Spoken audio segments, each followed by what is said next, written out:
Vau, milline fantastiline suvi. Sellisel suvel ainult soovikski järve äärest järve äärde käia. Ja Viljandis on see ju tegelikult täiesti võimalik, et Viljandis on ju 2 järve. Et on võimalik käia ühe järve ääres ja siis teise järve äärde jälle edasi, tagasi. Ja praegu olengi siin Viljandis Paala järve ääres. Et paljud inimesed võib-olla, kes Viljandis käinud ei ole ja Viljandist väga võib-olla midagi kuulnud ei ole, et ei teagi, et Viljandis on veel üks fantastiline suurepärane järv. Paala järv on väga populaarne ujumiskoht ja mitte ainult suvel. Suvel on siin muidugi superäge. Ilus rand, siin veel mitu randa isegi. Paala järves käiakse ujumas aasta ringi, et siin on see järv saab nii aktiivset kasutust, et põhimõtteliselt talvel siia jääd peale ei tule, et kogu aeg käiakse ujumas.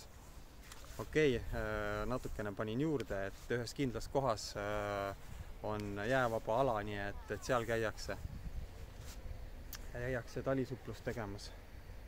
Miks ma siin Paala järve ääres olen, on see, et siin läheduses on mul pakkuda sulle müügiks 2 ridaelamu boksi. Ja kui sa nüüd vaatad minu selja taha, siis sinna paremat kätt selle ranna taha puude sisse jääb üks ridaelamu ja sealt siia alla järve äärde tulla on tõesti ainult 10 sekundit ja oledki juba rannas. Ja teine ridaelamu jääb teispoole järve, sinna teispoole puude taha. Ka võib-olla minutike jalutada ja oled samuti Paala järve ääres. Et super asukoht. Siin on ümber järve on kergliiklustee, kauplused on lähedal, kesklinn on sealpool, kohe paar minutit jalutada. Nii et vaata need mõlemad pakkumised üle, ma panen lingid siia video alla.